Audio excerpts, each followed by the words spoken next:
break and of course stay frontline on New Frontiers Television and the interview segment where we will be looking at another department in the Nigerian Baptist Convention. Yes, every August of every year, the Baptist Student Fellowship usually observe their week.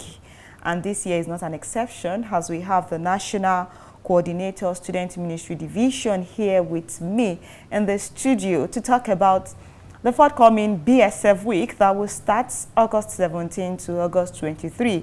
And the theme for this year is abundant blessing. So I want to look at that. I want to look at some of the things we should be expecting differently in this year's BSF week. You are welcome on the show, sir. Thank you. Good morning. Good morning, viewers. You're welcome. Now for, people, individuals watching us that are not Baptists. Okay. So let us start from the basics. Where exactly are the BSF? All right. Once again, good morning, viewers, and good morning, Victoria. It's nice being here again. We want to thank the Lord for His faithfulness and His blessings. The Baptist Students Fellowship, just as you asked, are actually students of the Baptist stock, found in all Baptist churches across Nigeria and beyond, who are also students of tertiary institutions, either those in the university, those in the polytechnics, the colleges of education, various monotechnics across the country. So the Baptist Student Fellowship actually, as I said, is made up of all students who are going through their first, undergraduate studies, either those in the college, including those in the College of Education and polytechnics in their ND. Then we also have those who we call the young generation. We call them a name now. The young generation, those who are still in secondary school, we also have a platform for them as well to be part of the Baptist Student Fellowship. Of course, the Baptist Student Fellowship started far back in 1958, thereabouts, and at least that's the date we take. Though there have been little works that were ongoing prior to that time, from 1956 actually, but basically it got more organized. It began to take more shape in 1958. Particularly on campuses as at that time, starting at UI, by the grace of God. So the Baptist Student Fellowship is actually made up of students of the Baptist stock. And of course, we are also opened to those who are non-Baptist on various campuses. We have those who are not from the Baptist stock, who are parts of the Baptist Student Fellowship. In fact, we have even seen some who became Baptist members after graduation because of their exposure to Baptist Student Fellowship back on campus. Some even led to the point of becoming presidents of fellowships, even though they were not originally Baptist, but they came into the BSF as a student on campus. They love it, God bless their lives, and they became a full part of it, to the point that some of them, men, not even the ladies who got married to Baptist thereafter, but those who were men we have seen cases of those who became Baptist members after graduation by virtue of that. Now, so why is Baptist Student Fellowship, why is it important? Knowing fully well that we have, the youth department, and of course, where we have young ones, fellowship. So what is the essence or the significance of the Baptist Student Fellowship, in the local church and of course in the institution? All right, thank you very much. Normally we used to say that one of the organs of the Baptist Convention that has the potentials to bring in non-Baptists the most is the Baptist Student Fellowship. Now, one of the reasons for that is because, of course, we operate a kind of dual nature. We operate in the church. Baptist Student Fellowship operates in the church, and it also operates on campuses. Now, I'm going to talk more on the operation on campuses. The campus is actually home to everybody. It doesn't matter your background. It doesn't matter where you are coming from. You are from Celestial, you are from Catholic, you are from any denomination. You are not even a Christian at all. You find yourself on campus.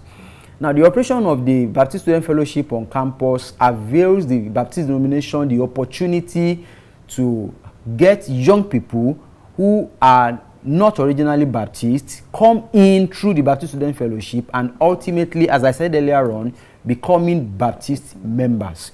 Now, that is something you rarely find in many other places or in many other organs. Let me say, for instance, in an ideal setting, the Lydia Auxiliary, for instance, the Royal Ambassador, for instance, in an ideal setting, is a part of the Men Missionary Union. For the Royal Ambassador, the Lydia, a part of the Women Missionary Union, now, which originally operates in the church. The Baptist Student Fellowship operates on campuses, making it open to everyone to come in. Although in recent times, we are beginning to, see Royal Ambassador on some campuses, though when you check also for some, in fact, there is a particular campus that the Royal Ambassador is registered on that campus as a social club. In fact, some of their members had nothing to do with Baptists. They are operating normally as what do we call it now? Paramilitary. Yeah, they operate majorly like that. Okay. Like Manoa. I was trying to remember Manoa. Yeah, they operate purely like Manoa on that campus. I think you understand. But the Baptist Student Fellowship actually avails people to really come in, because on our various campuses where BSF operates, you could see glaringly that there are touches of the Baptist faith and belief in different dimensions. So that avails those who are non-Baptist to be part, to come to begin to understand, okay, what are the peculiarities of the Baptist setting? How can I integrate myself into the Baptist setting, and on and on like that. And we have seen people, as I said, who by virtue of their exposure to the Baptist Student Fellowship became permanent members of Baptist churches after graduation. Now, let us look at some of the impacts that the BSF has actually made in the lives of a lot of people. Some people will just tell you that when you're talking about BSF, it's just about spiritual growth. So I want you to, talk more about how BSF has actually impacted lives, of people, both in the church and in the campus. All right. I've said it over and over again that one of our core objectives that we don't joke about is academic excellence. So the Baptist Student Fellowship, let me reiterate it again, is not only about spirituality. Of course, spirituality is core, but it is not only about spirituality. Now, the Baptist Student Fellowship actually provides a leadership platform for young people in such a way that quite a number of people are greatly prepared for leadership out there. We ensure that we give them the opportunity to be prepared fully for life.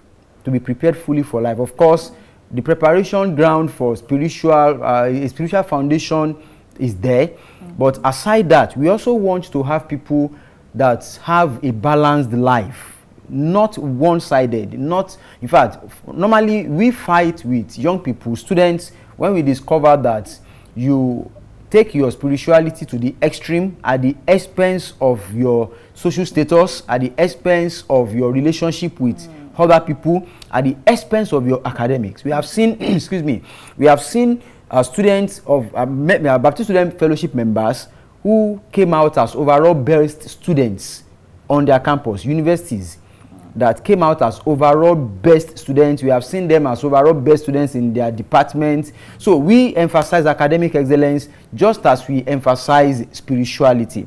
And aside that, we also ensure that we encourage all our campus-based fellowships, even the church-based fellowships, to also ensure that they prepare students entrepreneurially. They get them prepared in, just to make sure that they have a balanced life, not growing on one side at the expense of others. Now, let us look at what we are expecting to happen, in this coming week, that is starting from August 17 to August 23. Okay. Apart from the youth department, BSF is, I think, the second and only organ in the Baptist denomination that they have the privilege of organizing their program for a week, apart from the youth. Okay. Yes, BSF is also, you know, in most of our churches, BSF is the second and I think the only organ that is allowed to you know, exhibit whatever they have in a week. Now, the theme for this year is abundant blessings. You know, what will come to a lot of people's minds whenever they stumble on that topic or that theme for the year is that these people are actually students. Why exactly are they, you know, seeking for abundant blessings? So what actually pre-informed or prompted that topic, abundant blessings? All right. Let me quickly note that RA also observe week. A week, but in some churches, yeah, but just, in many churches, if I think it's even supposed to be Lydia week. Yeah, yes, it's just once. Yeah, but most often churches limit it to only one day. Yes, abundant blessings. That is actually the theme of this year's Student Week. Last year we had exceeding glory as we considered Haggai chapter 2 thereabouts. But this year, abundant blessings. Now, one of the reasons why the Lord was impressed that upon our hearts. Interestingly, it was not a decision solely made by the coordinators in the office or what have you. It was actually, you know, we normally have what we call a national council where we plan our programs ahead of the year, and we have a central theme, a focus, a central area, which we now have topics that comes out from it. So we prepared ahead of time that, okay, for 2025, what is going to be our central theme, our focus generally, and God impressed it upon our heart then that, okay, let's look at abundant blessing. Now, as we now begin to look at what is going on generally in our nation at a time like this, there is economic hardship in our nation. There is, you know, different kinds of unpalatable experiences, and we saw it became so glaring that yes, there is the need to experience the abundant blessings of God. And may I say also that when we talk about abundant blessings, we are not talking only about material blessings. There is abundant grace. It's part of the abundant blessings given by God. There is abundant success for students. It's part of the privilege of abundant blessing. There is abundant health. It's part of the blessings that the Lord has actually packaged for his children. So the essence of looking at abundant blessings is actually to look at what is the total package of the blessings of God, and it can come in various dimensions. There are students who, even though they are students, they need good health. And abundant health is part of the package that God has put into abundant blessing. There are those who, even though they are students, you know, they have the need for abundant grace. They need to be saved. You understand? So it's a total package. It's not only about academics success. And don't forget also that students are complete human beings. Yeah. So they also need to have various experiences. They also have the need for various experiences, just as I've actually mentioned. So we are looking at abundant blessings because there is the need for us to look at what is the total package of God for us. And if you take time to look at that text, 2 Corinthians chapter 9, verse 8, that we are actually considering, it says, God is able to provide you with every blessings in abundance. Now, every blessings is actually beyond one aspect of life. It cuts across every aspect of life. Yeah, so how do you see this theme? How do you see it influencing the activities and programs of BSF, you know, beyond this week, you know, beyond the BSF week, and, you know, cutting across the year? All right. You know, abundant blessings, as we are considering it this week, as I've said, cuts across various aspects. And the expectation is students live in the reality of God's blessing and provision on a daily basis, even beyond that week. Now, the week is only to expose them to various aspects. Of course, we are not looking only, maybe later on I will be talking about what are the features for the week. We are not looking only at the issue of their academic success. Even in the week, we are going to be really looking at that. But there are some other aspects of life. Now, the expectation is the lessons learned from the week should be lived on a daily basis. They should live in the consciousness of the fact that I am a child of God. I operate under the grace of abundant blessings that cuts across every aspect of my life, and my life should characterize that on a daily basis. That is on their own part. Then, in relating with others too, we expect that they also play their part in ensuring that they make their friends understand the importance of operating under the grace and the blessings of God on a daily basis as much as possible. Now, what is the role of prayer and faith when students or individuals want to experience abundant blessings? All right, prayer and faith. Number one, you have the faith that God hears your prayer. If you are praying and you don't actually have the faith that he hears, then you are only wasting your time. And you know, we are spiritual beings, either we like it or not. Even those who are not believers in Christ, one way or the other, there is a spiritual dimension to everything about life.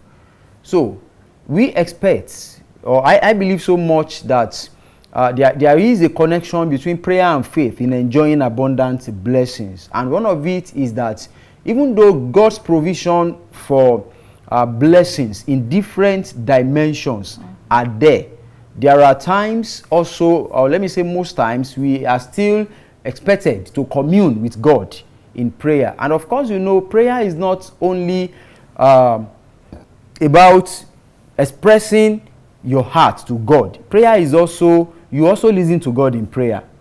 So we must ensure that as much as we talk to God, we also allow him speak back to us. We allow him talk to us. And when we are doing that, it must also be rooted on the faith that we have in Christ. That one is foundational. You cannot be praying when you don't have faith that he hears you. So there must be that part of faith that, okay, I am talking to God and he hears me. I have faith that I have prayed. I have faith that when I have prayed, I will enjoy abundant blessings. You know, I said that there are various dimensions of the blessing. Part of it is health, good health. So I have the faith that I pray, but I play my own part in ensuring that I enjoy good health. Then when there are now unavoidable issues, there are things that I don't have control over my health. For instance, I have the faith that the Lord will also come in for me. If you look at it from the angle of success, that okay, I have done my own part, I have played my own part, I pray that God will bless what I have done, and I have faith that he will hear and he will answer me. Now let us look at what, you know, church members or believers, what we should be expecting differently this year as we observe the Baptist Students Week that is starting from this Sunday. All right. For this year, there are various programs that have been packaged for each day. Okay. And of course, let me put on record that we also expect the creativity and the dynamism of our various students in the various campuses. Of course, you don't expect that for something, a student's day, it actually began as Student Day. Okay. In December 1958 or 57, if I'm not mistaken, it was in the 90s that it became Student Week. Now, you don't expect that we continue to do the same thing, the same way, over and over. And it's something that runs through in every church, or that is expected to run through every church.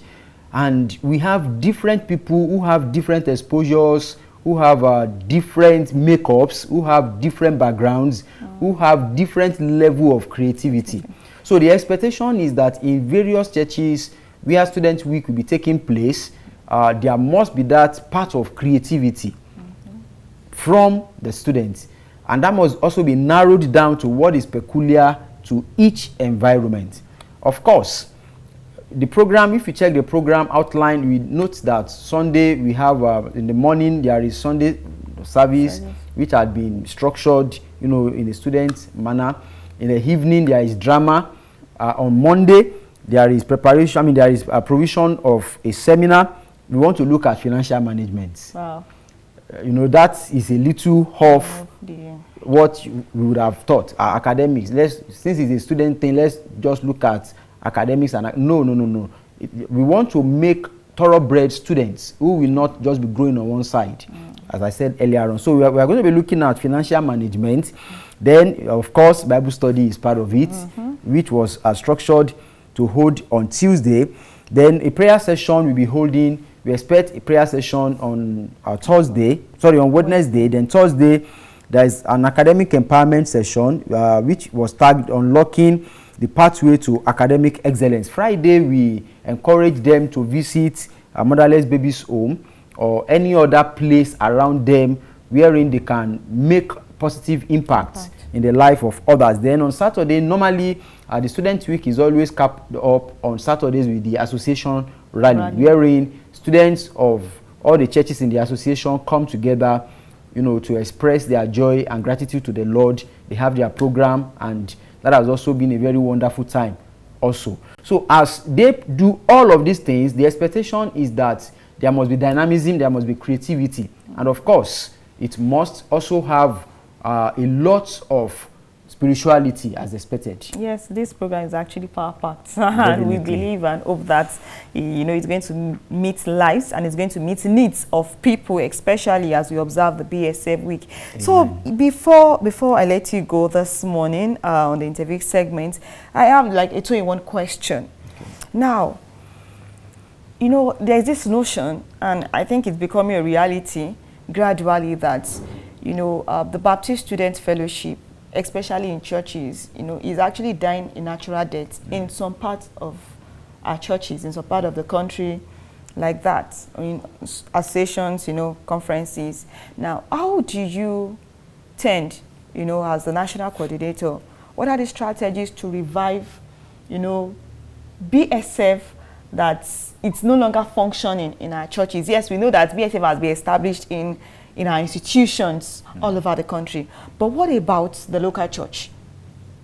I am a product of BSF, and I know that what we were doing then, if I should compare it to what it's happening now, it's not the same. So how do we tend to, you know, as the national coordinator, how do you tend to revive, you know, the BSF in our local churches to become more vibrant? And also, what would be your advice to pastors who no longer encourage, you know, Baptist Student Fellowship? Before, you know, in some churches we have BSF meeting by 4 p.m. on Sundays, some Fridays. A lot of people have their specific time of, you know, of meeting. But how do you advise pastors, you know, to allow BSF to be involved, you know, in the activities of the church, and of course, allow them to hold their meetings in their various churches? All right, thank you so much. That's a very wonderful question. That's responding to all of it may also take us the whole day. Now, we actually have a multifaceted challenge about the operations of Baptist Student Fellowship, particularly in the various churches. I remembered back then, thank God you are a product of BSF. I'm also a product of BSF. Sure. Now, I remember back then, as a younger person, as a secondary school boy, most of the time by 2 p.m. we are closed in school. Yeah. Monday to Friday, Fridays by 1, everybody is on his way back home. Saturdays, we are, you know, most often we are always at home, doing house chores, getting some things done before you get set. For those who have their BSF on Saturday, before you get set to go to fellowship, maybe 3, 4 p.m. thereabouts. But that is not the reality that we have today. Yes. Now, my own children, for instance, you know, you see them finishing in school 4 p.m., 5 p.m. at times. That is the norm. The abnormal norm that we have in most schools now, even for children that are in kindergarten. Toddlers. Toddlers. Now, you now discover that there is no time again for majority of these young people aside school life. And that is affecting their coming together. Most of the time, maybe in the course of the week, they get home very late. Saturdays, the kind of assignments that they have, you even think that they are preparing for dissertation. So it's a very serious one. That's a dimension in some places, or let me say in most places. The other side of it is also the emergence of the teenagers ministry in the various churches, which is a very good thing. Imbibing, accepting the teenagers ministry in our various churches as being one of the good things that has happened to us as the Baptist denomination. But I need to also say that it is also quite important for us as the Baptist people to begin to think of harmonizing the teenagers ministry and the Baptist student fellowship. That is actually, the truth is, the Baptist student fellowship at the local church level has actually been more of ministry to teenagers, because you have more of secondary school students. Of course, those who are in the tertiary institutions back then, they have influence also. They are still part. In fact, when Student Week, let me go a little back now. When Student Week started, it was actually, Student Day, as I said. It was actually bringing together students when they come home, and that was why it was holding in December. It was originally holding in December. When students are on holiday, that every campus, unlike now, every campus in Nigeria will be on holiday from October to December. So December, they observe Student Night. It started as Student Night. Later, we were calling it Student Day before it became Student Week in the 90s. Now, you have matured people who are in tertiary institutions. They are on holiday. Then within those 3 months, they can come together, plan, do all kinds of activities. But that is not the case now. I may be a student in UI. I'm in school, in November. You are in Uniben, in the same church. You are in school. You are at home that same November, because the calendar, due to strike and so many other things, had been grossly affected. Now, the kind of students that we have now in majority of our churches, they are largely teenagers who are still in secondary school. So the teenagers ministry is actually something it is actually difficult, if not impossible, to run without the Baptist student fellowship. So in some places, what we advise, based on the peculiarity of that place, though there are places where the BSF in the local churches are still functioning. In fact, just last week I was doing a collation of how many church-based BSF have we had this year, and the number was surprising, because we've had quite a number of church-based fellowships in some locations, in some places, organized and inducted, and they are doing fine even this year.